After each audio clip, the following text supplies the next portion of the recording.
Bonjour et bienvenue dans ce nouvel épisode de Get to Know Me. Today we are very honored to be welcome in Ghana under the hospitality of former President John A. Kufuor. Vous l'aurez compris, aujourd'hui nous avons un invité très spécial. Il a été président du Ghana de 2001 à 2009, président de l'Union africaine entre 2007 et 2008. Il a reçu le prix en 2011 du World Food Prize, le Ghana étant devenu grâce à lui le premier pays d'Afrique subsaharienne à avoir réduit de moitié la part de sa population souffrant de la faim. His Excellency, yes. Welcome to the show. Thank you very much. Thank you for having us today. You are welcome. Excellency, you are président de la République du Ghana entre 2001 et 2009. Vous êtes un chef d'État qui a laissé une trace importante dans l'imaginaire collectif ivoirien, votre mandat ayant coïncidé avec la crise politico-militaire en Côte d'Ivoire. Nous avons eu l'occasion de vous voir et de vous entendre à travers les médias. Les pays francophones, notamment, vous connaissent, mais la nouvelle génération voudra en savoir un peu plus sur vous. Excellence, pouvez-vous nous parler de votre enfance depuis le collège Président à Kumasi jusqu'à Oxford? Votre parcours, je suis sûre, et c'est à juste titre d'ailleurs, inspirera plus d'un, dont moi. Welcome again. Yes, I was born in Kumasi, 1938, and started school there. A very prestigious school in Kumasi called then Kumasi Government Boys School, where I stayed till I think age 11, 12, and I was sent to a boarding school just outside Kumasi for about 3 years, and then from there to Prempeh College, where I stayed for about 5 years. Then from there to London to train as a lawyer. And I was admitted to a place called Lincoln's Inn. It's one of the 4 inns of court, as they are called, where if you want to be a barrister, that's a practicing lawyer in the courts, yes. you must study to get called to the bar. So I was there from 59 to 61 when I was called to the English bar as a lawyer, a barrister. And then same 61 I continued to the Oxford University, where I stayed for 3 more years, studying philosophy, politics and economics. And then 65 January I came back to Ghana.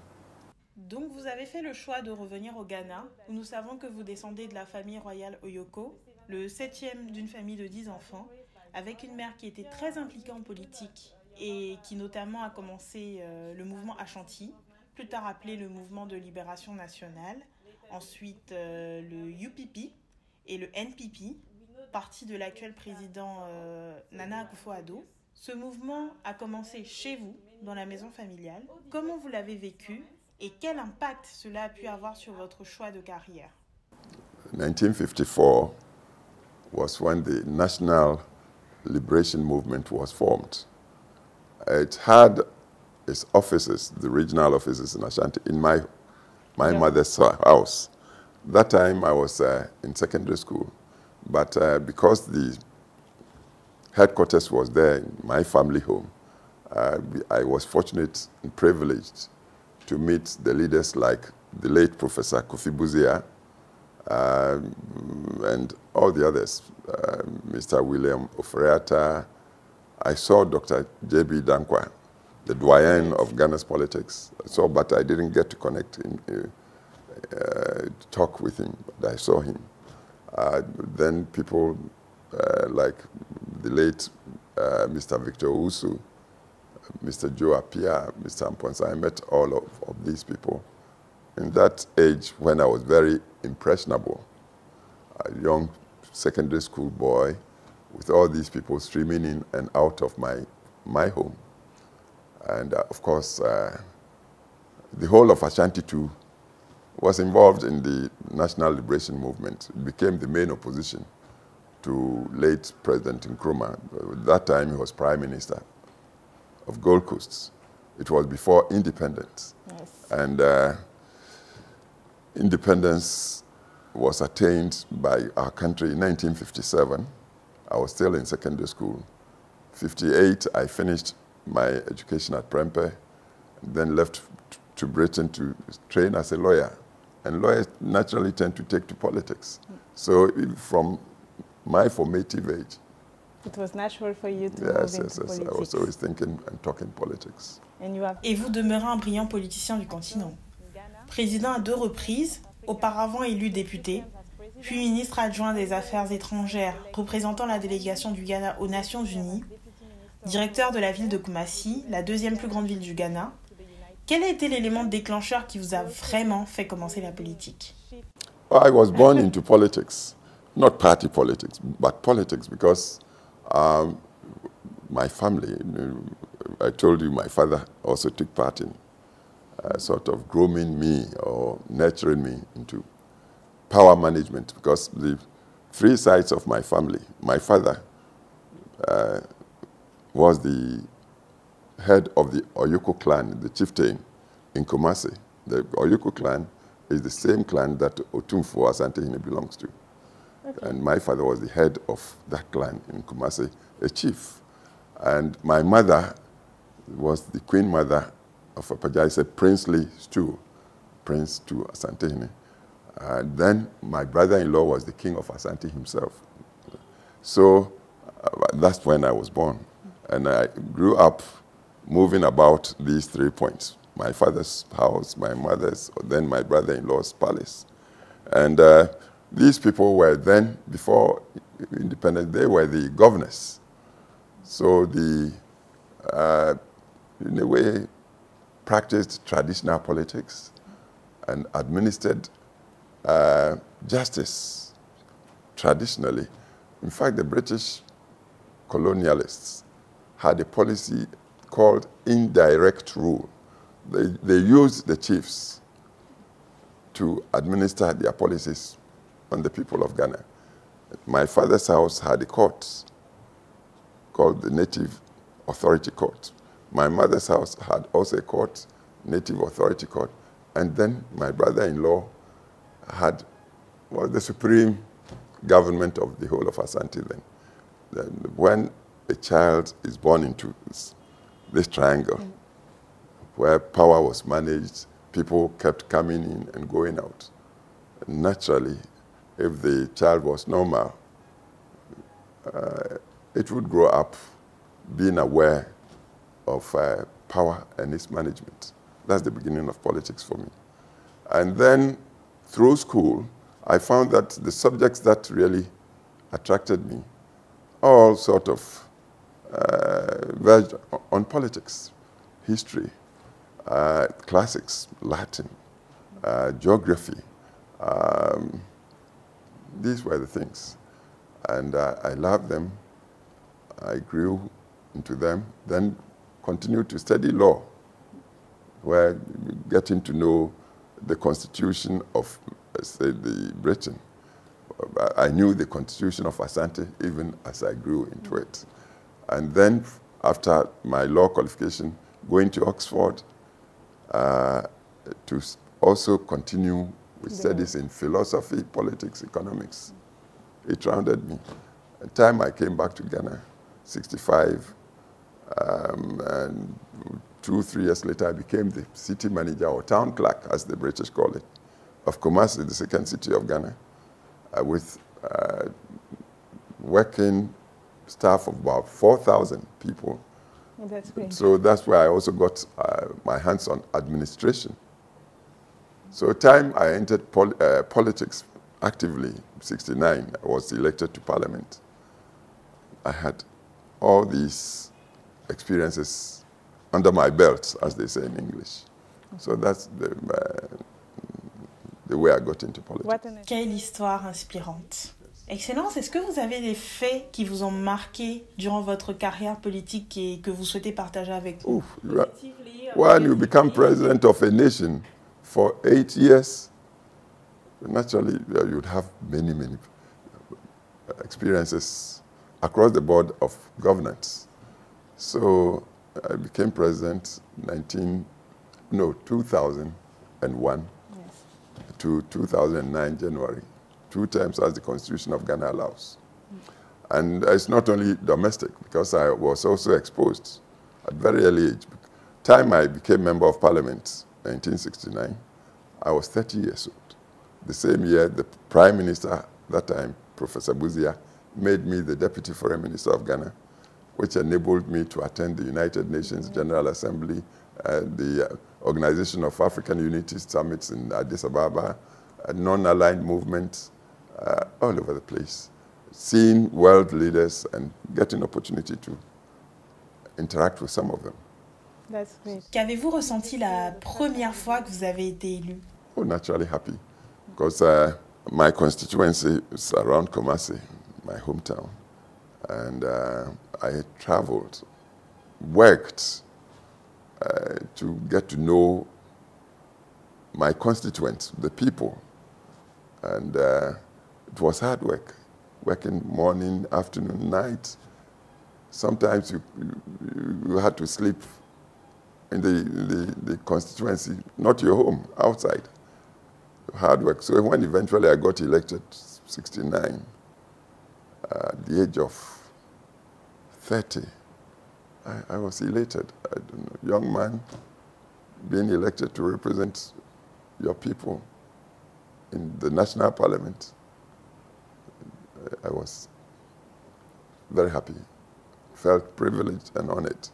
And at the same time being invited to become the Deputy Foreign Minister of your nation.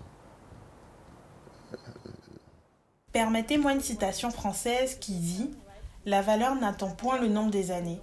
Une manière pour nous de mettre en avant justement le fait que l'on peut être jeune et faire beaucoup de choses à son âge. It depends on how you prepare yourself though. I've told you of how I grew up. I was privileged, but I didn't allow the privilege to get into my head, as they say in English. I used every opportunity to... And you work a lot. Yeah, to work hard and a lot. That's how I came into notice of the big men of the time, Professor Buzia and others who invited me to be member of government. Avant de devenir président, quelle était votre vision? Well, I was member of parliament at the age of 30. I traveled the country. I know practically every town and village of Ghana. So I know the difficulties of the people, the challenges, and also the opportunities and the potentials of the country. I stayed from 1969 till the year 2000 when I got elected to be president, by which time, as I've told you, I knew the ups and downs confronting the people of Ghana. So I saw that when I got the opportunity, I would do everything to unleash the opportunities, the many opportunities, the potentials of the country, to enrich the country, to benefit the entire people of Ghana, inclusively. Thankfully, I never allowed tribe to get into my my wishes and desires, no. I also had traveled the world. I had some education in Britain. I knew continent of Europe. I'd been to America. I knew a bit of the world. And I saw that our continent, Africa, had been held back down history. We suffered slave trade. We had suffered colonialism. When you combine the two, Africa had been kept, Africa south of the Sahara, I should say, under bondage for about 500 years, long years, unbroken.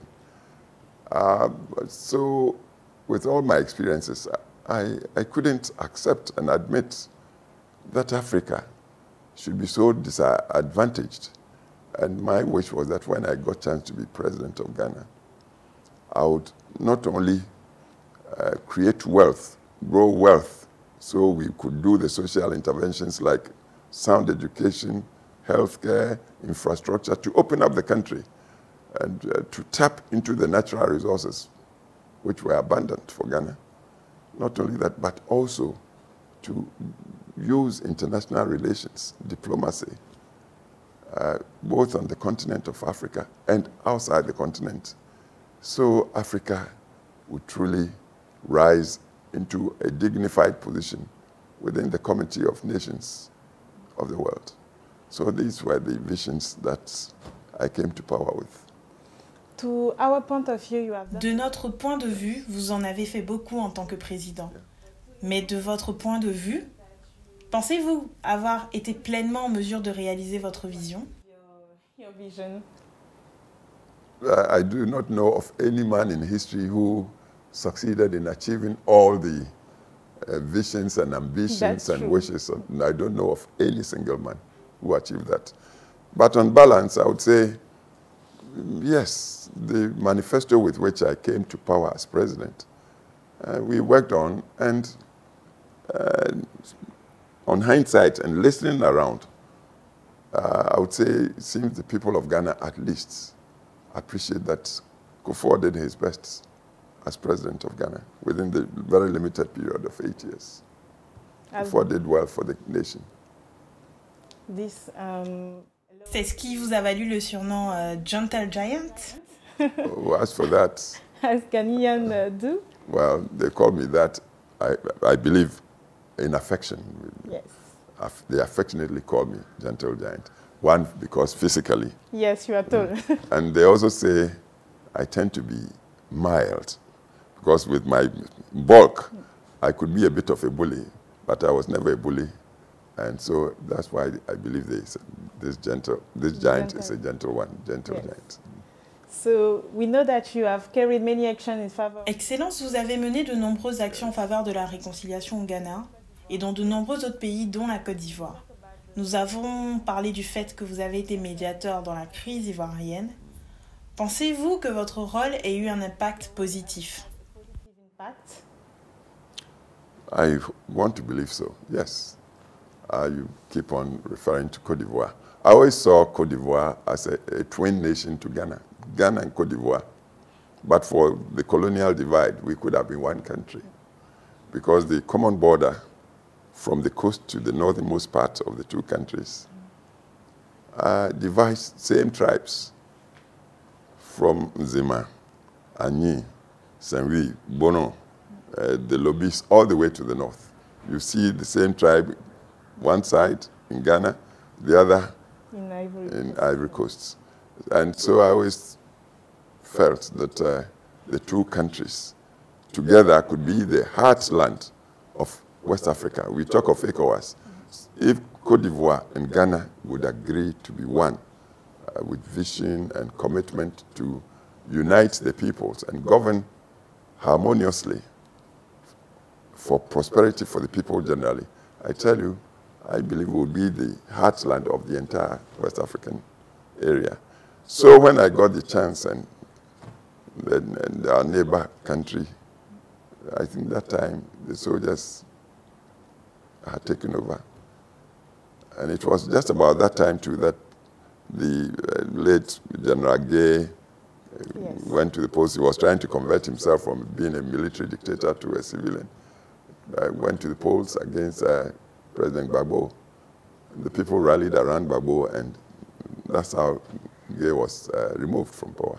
And I came to power, and I got invited. I think it was in my first year as president.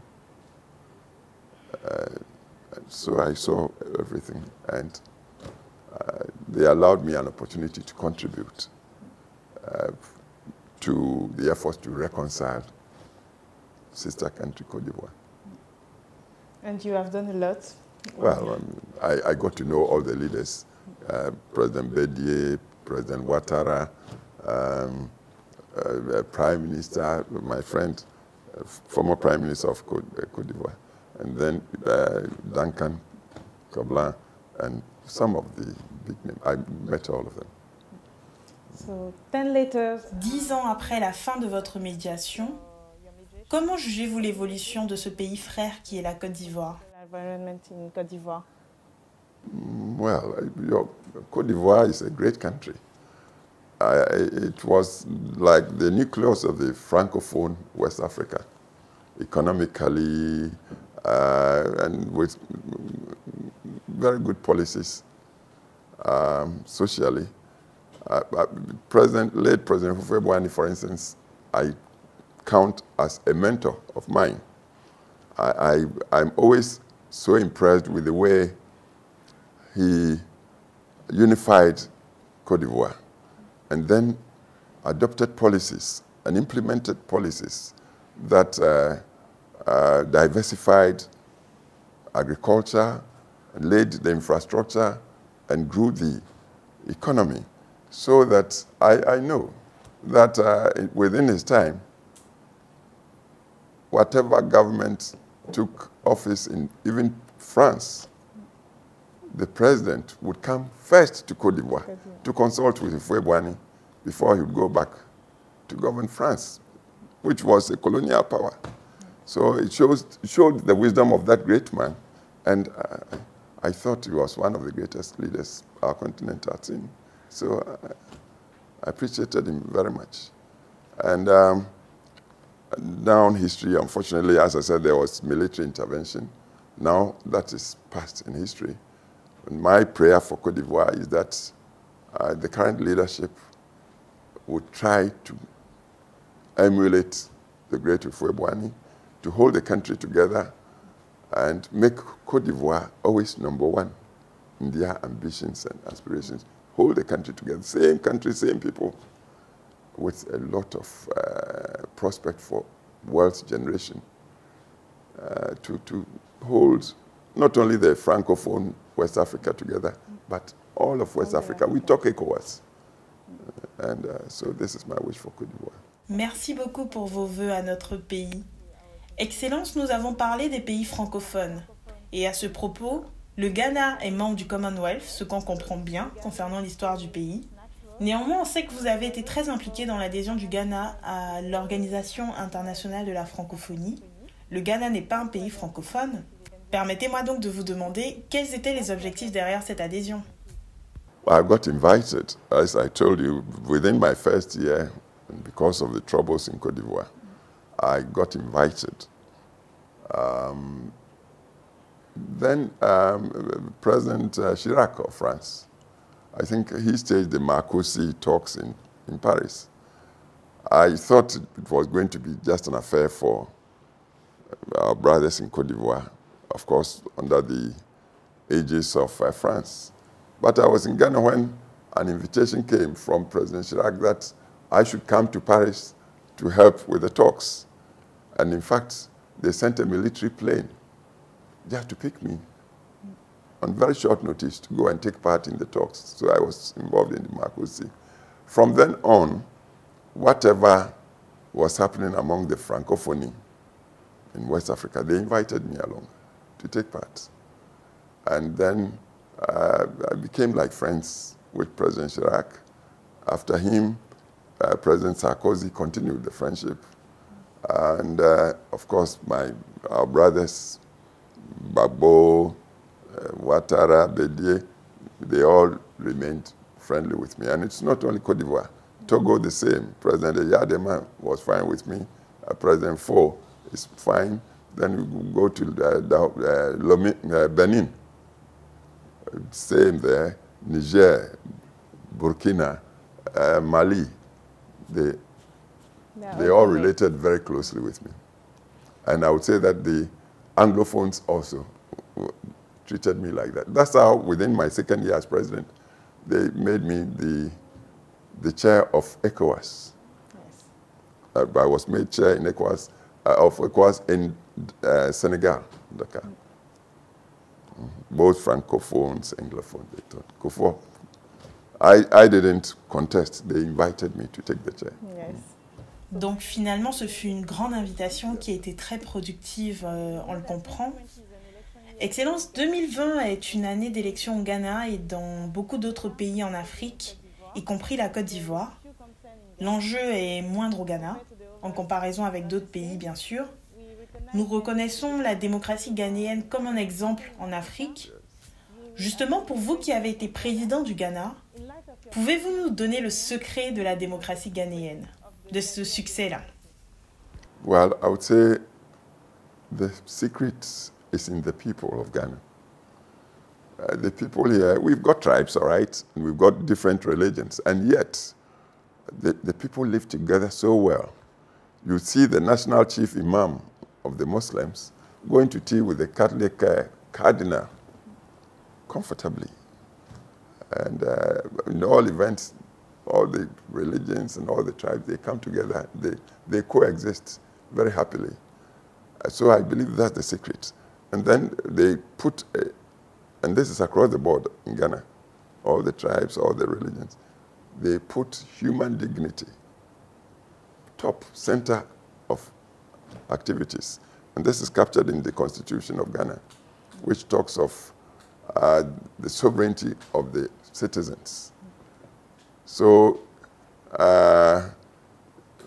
yes, we suffered many coups d'etat from some military. In fact, of the 60 years or so of Ghana's independence, 62 years, I would think the soldiers who more or less intruded, took power by force. They, if you are looking at history seriously, they'd have taken more time than the civilian regimes. But any time the soldiers came, life got so hard for the people, and people prayed incessantly for the soldiers to go back to barracks so civilian regimes would come. And the 3 or 4 successive civilian regimes that have come, they've all come with constitutions of democracy, of tolerance, of multipartyism. So I would say it's the nature of the people. That is the real secret. And now we also enjoy freedom of the media, which have been, I would say, performing with some sense of responsibility. The media generally is responsible here, but very questioning. So the politicians who depend on the votes of the people, yes, they have to be careful. You show any signs of dictatorship, you know the people will rise up against you. They will get you out. And since politicians want to continue in power, we are very careful not to offend the people. So this is the secret, the people. Nous connaissons désormais le secret de ce succès et maintenant que nous allons faire de notre mieux, en tout cas pour transmettre ce message aux politiciens. Justement, parlons d'eux. Sur notre continent, on le sait, la vie d'un chef d'État après son exercice reste un mystère. Mais vous concernant, on vous sait plutôt actif depuis la fin de votre 2e mandat, vaillant spécialiste dans le domaine du changement climatique, ambassadeur mondial contre la faim pour le Programme alimentaire mondial des Nations Unies. Vous dirigez votre fondation qui a récemment célébré son 80e anniversaire. Oh, félicitations, félicitations. Quel était et quel est, parce que vous êtes toujours actif, le fil conducteur de toutes ces activités? Me. It's all about me. I stepped down as president January 2009, and then I was kept busy receiving invitations from the United Nations, from the IMF, from the World Food Programme, from Interpeace, it's a UN sponsored peacemaking organization headquartered in Geneva, Switzerland. And so I've been doing all these things. And why? Because it's all about doing good to the human individual. I believe in individuality because the state is made up of people. And I believe in human dignity and its sustenance. So if you talk climate change is threatening the entire continent, or not continent, planet Earth. and its peoples. The way things are going, unless the world community rises to do something, to use the advice scientists are giving to curb the carbon dioxide emissions, the forecast that by the end of this century, perhaps life would be very, very different and worse than humanity has ever known, might become real. And so when Ban Ki-moon, as Secretary General of the United Nations, decided there should be the COP21 meeting in Paris in 2015, we should rally the entire nations of the world to attend the Paris conference. He appointed 3 ambassadors to assist him, and I happen to have been one of them. The others were Mr. Bloomberg, who is now trying to contest the American presidency in the United States, and the other was Stoltenberg, who is now the Director General of NATO, North Atlantic Treaty Organization. He had been Prime Minister of Norway before, and from Africa he invited me to serve. So we did the work inviting all the heads of state to go to Paris 2015 for the summit. And it perhaps was the biggest attended such conference ever in history. And I happen to have been one of the 3 ambassadors supporting Mr. Ban Ki-moon, the Secretary General of the United Nations, to do it. And I take it as a high point in my career. I enjoyed it. And then World Food Program too was to try to ensure there was food security and also the world fight against hunger anywhere and everywhere. I was again invited to serve as the ambassador propagating the purpose of the program. Along the way, I was given the World Food Prize 2011. I shared the prize with Mr. Lula da Silva, President of Brazil. I think I've got a photograph of the 2 of us. He became friends, and he has been in this house before. So these are the things I've been doing. But with my long service in politics and governance, when I was stepping down as President of Ghana, I wanted to leave a legacy to the youth of not only Ghana, but of Africa generally, because I found that leadership was perhaps the most critical thing in human development. And, but leadership doesn't happen by chance. Good leadership, I mean. You need to prepare yourself. I always say to people when they ask me that, how did you do it? I tell them I had a very long apprenticeship in leadership. By the time I was 27 years old, I was the city manager or mayor of the second city of Ghana. From there, time I was 30, I was member of parliament, deputy foreign minister, traveling the world, seeing how other people were doing their governing and evolving their nations. And then twice member of parliament. I even served in prison detentions. When the soldiers overthrew governments, I'd been served in, or taken into detention twice. Wow. The first one in 1972, January. I was kept in prison in Accra here for 1 year, 3 months. They didn't accuse me of anything. They didn't, but they just wouldn't let me go. So it gave me time to think about what was the matter. Then 1982, January, there had been another coup. Again, all members of parliament, I was member of parliament then, were taken into detention if the soldiers could get you. And I had to visit the prisons again, where I was kept again for about, that time I was member of opposition, so they kept me there for just about 1 week, and then they let me go. And then after they invited me to be like Minister of Local Government, which I did for about 5, 6 months and then resigned because I just couldn't see the point of doing things. And so with this longer apprenticeship, I got convinced that the thing to let the youth of Africa know, because we all want Africa to be transformed. Africa has got potentially perhaps the best opportunity when you compare us with any other continent.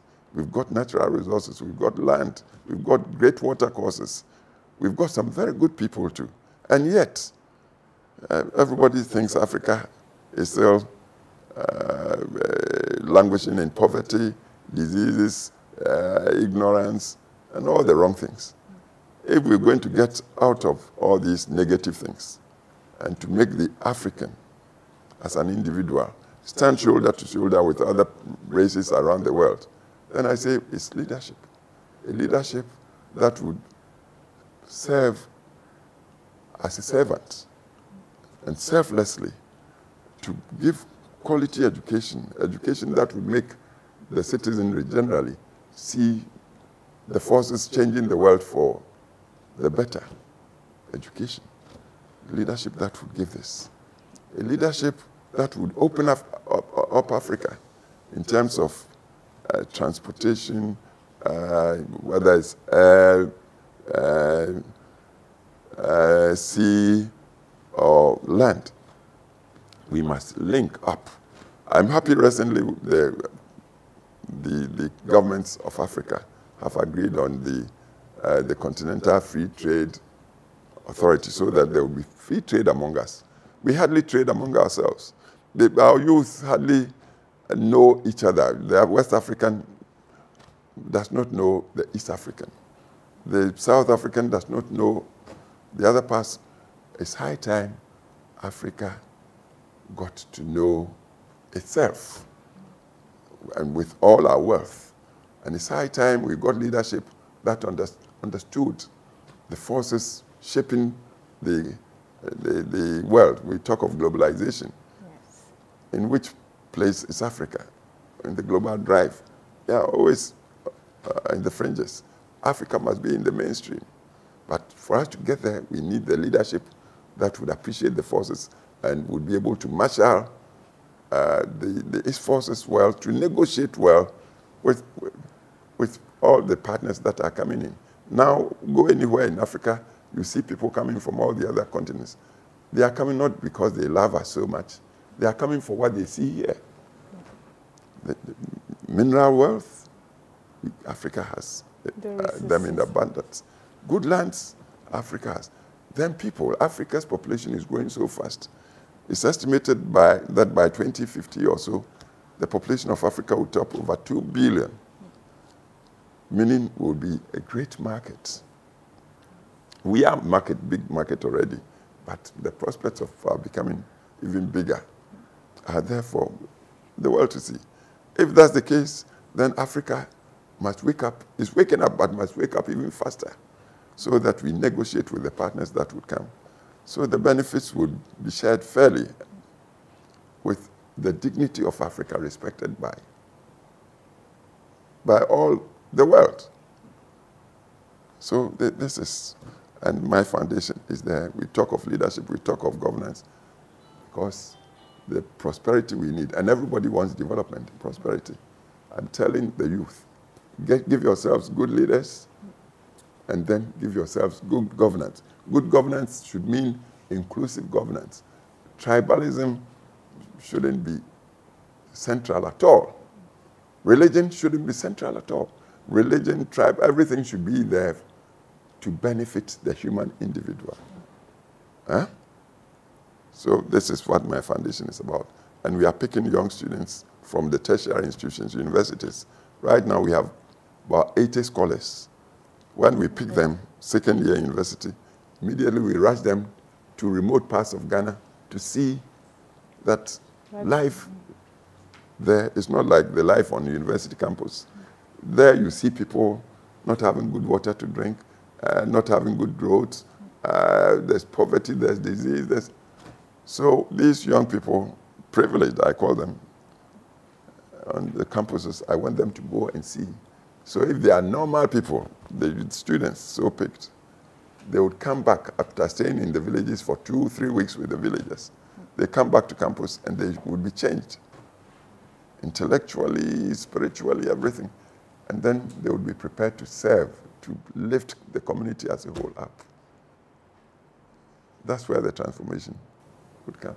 So my foundation, which I call Leadership, Governance, and Development, is the legacy I'm challenging the youth with, and I want to live with them. Merci pour cet héritage. Nous avons un livre que nous appelons le livre de la paix. Nous serions honorés d'y avoir quelques mots de vous. Excellence, je vous le remets. I don't know. Let me sign for you and wish that you succeed in your efforts to awaken the youth to the challenge. When I talk of youth, I'm talking of youth like you, educated, privileged. There's some of you coming up in Africa, but youth that should be impressed with the magnitude of the challenges our continent faces. When I talk of continent, I'm talking of all of Africa together. Africa must know itself. And with youth awakening to the challenges and understanding the drive of the world, I believe you will succeed. Thank you so much.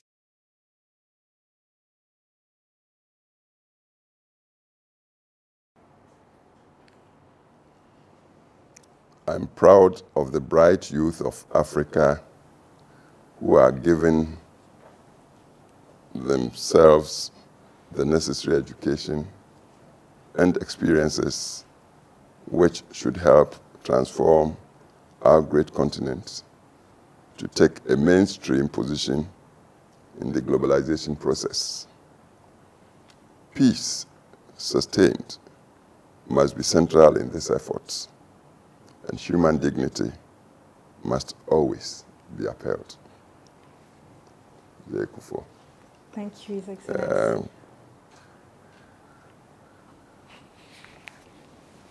Thank you.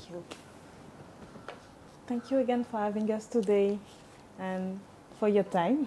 Oh, I'm happy. It's part of the legacy I've just talked about. That young people, bright young people, have visited, and especially beginning of the year. Merci à vous d'avoir suivi cet épisode.